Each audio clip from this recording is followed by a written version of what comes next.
Welcome po ulit mga kasabong. At tulad po ng dati, ay muli kami nagpapasalamat sa inyong patuloy na pagsubaybay sa ating YouTube channel na AG Gamefowl TV. Para po sa episode natin ngayon, ay napakahalagang bagay po pag-uusapan natin. Ito po ay patungkol po sa blood conditioning ng ating mga manok panabong. Ang blood conditioning po ay ang pagmantini at pagpapalusog ng dugo na dumadaloy sa katawan ng ating mga manok panabong. Alam naman po nating lahat na pag mas lalong mapula ang mukha ng manok natin, ay mas maganda ang kanilang kondisyon. Ang dugo po ay binubuo ng mga red blood cells na naglalaman ng hemoglobin. Ito naman ang nagbabahagi at nagdadala ng oxygen sa buong katawan. Kapag sila ay humihinga, sasagap sila ng oxygen na kokolektahin naman sa kanilang baga o lungs. At ang oxygen na ito ay ipapasa sa hemoglobin ng dugo para ito ay dalhin sa iba't ibang parte ng katawan. Kung hindi magiging malusog ang dugo nila, ito ay magkukulang sa hemoglobin. At dahil dito, magkukulang na rin ang supply ng oxygen sa buong katawan ng manok. Sa ganitong pagkakataon po, ang red blood cells nila ay liliit at mas kaunting oxygen ang mailalaman o magkakasya dito. Dahilan kung bakit magkukulang ang oxygen sa kanilang katawan at sila ay magiging kapusin sa hininga at magiging anemic din. Dito po ay maapektuhan at manghina kanilang buong pangangatawan at magkakaroon po ng kalagayan na tinatawag na anemia. Meron pong 4 na dahilan na pwedeng magpahina sa kalusugan ng kanilang dugo na maaaring magresulta sa pagkakaroon ng anemia. Ang una po ay ang mga internal at external parasites na tinatawag. Ito po yung mga parasitiko na kumakain at sumisipsip ng dugo nila at naghahawa ng iba't ibang uri ng sakit na kanilang dinadala. Kasama na dito ang iba't ibang uri ng mga bulate o parasitic worms na kadalasan ay pumapasok sa kanilang katawan at namamahay sa loob ng kanilang bituka. Nariyan din po ang mga hanip at kuto o yung mga external parasites na tinatawag na kumakain at pumipinsala din sa kanilang dugo. Ang pangalawa po ay ang mga microscopic parasites na tinatawag. Ito po ay mas maliliit na organismo na namamahay at nagpaparami sa dugo at sumisira sa kalusugan nito tulad ng malaria at ng coccidia. Ang pangatlo po ay tinatawag na nutritional anemia, kung saan nagkukulang ng mineral na iron ng katawan. Ang iron po ay isang malaking component ng hemoglobin. Ang pang-apat po ay ang tinatawag na microcytic anemia, kung saan ang red blood cells ay abnormal ang structure at maliit ang size, dahilan upang ito ay hindi makapagdala ng malaking bahagi ng oxygen sa kanilang katawan. Ang dahilan po ng pagkakaroon ng microcytic anemia ay ang pagkakulang ng vitamin B12 o cyanocobalamin sa katawan ng manok.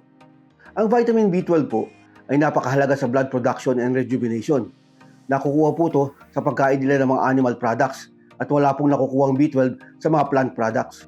Ang lahat po ng mga nabanggit ko dito ay makaapekto ng lubos sa kalusugan ng inyong mga manok. Nakikitaan sila ng pangingitim kapag napagod, kasama na rito yung pananamlay ng katawan, pagkahina kumain, at kasama na rin po yung pamumutla. Pagdating naman po sa paglunas o treatment sa mga kondisyon na nabanggit ko, ay kailangan po natin gumamit ng mga tama at mga mabibisang gamot. Para po naman sa paglaban sa mga internal at external parasites, ay kailangan po tayo gumamit ng mga mabibisang gamot na tinatawag na dewormer. Ito po yung pamurga na pumupuksa sa mga iba't ibang klaseng bulate. At kasama na rin po yung delousing shampoo na pumupuksa naman sa mga hanip at kuto. Doon po sa mga microscopic parasites na nagdudulot ng malaria, ay kailangan po tayo gumamit ng mga gamot na may sangkap na pyrimethamine hydrochloride at sulfodoxine. At para naman po doon sa coccidia, pwede tayo gumamit ng mga gamot na may sangkap na toltrasuril. Para naman po sa paglunas sa nutritional at microcytic anemia, ay kailangan po tayo gumamit ng mga gamot o mga supplements na naglalaman ng vitamin B complex, iron, at vitamin B12 o yung cyanocobalamin. Paalala lang po mga kasabong na kapag hindi malusog ang dugo ng inyong mga manok at ang nakalaban nyo ay malusog ang dugo, ay lakas loob ko pong sasabihin na tsamba lang po ang panalo ninyo. Para po sa ating trivial information sa episode na ito, ay pag-uusapan po natin ang loob at labas na tari pag binitawan ng manok sa loob ng ruweda. Kung ako pong tatanungin nyo mga kasabong, para po sa akin, ang gusto kong manok na bitawan sa ruweda ay yung diretsong sumusugod at hindi na po yung tumatagilid bago makipagsalpukan.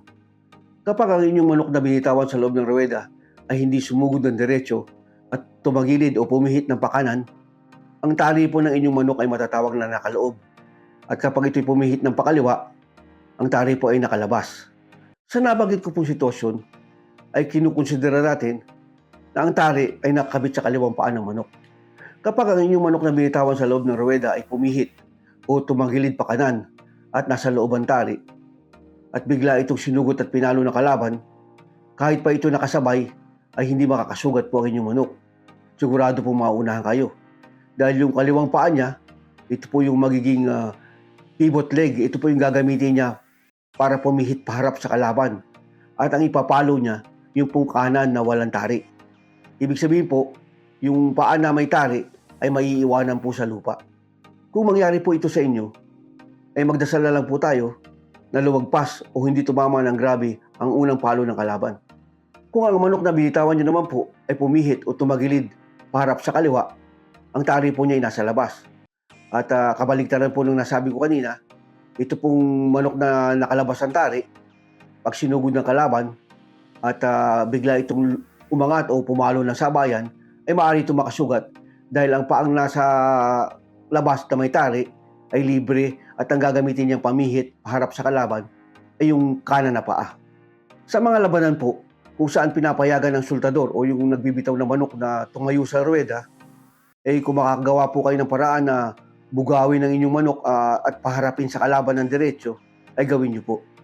Ang nabanggit ko po dito kayo mga kasabong, ay maaaring makatulong ng malaki sa mga handler o yung pong naghahanda ng mga manok na sanayan po nila ang kanilang manok na binibitawan na sumugod ng diretsyo at wag na pong pipihit o tatagilid pa kanan o pakaliwa nang makaiwas po sa disgrasya sa unang palo ng kalaban. Maraming salamat po uli sa inyo mga kasabong sa inyong pagpanood sa episode natin ngayon. At wag po kalilimutan na laging mag-like, share and subscribe dito po sa AG Game Foul TV. At i-follow nyo rin po ako sa AG Game Foul Facebook page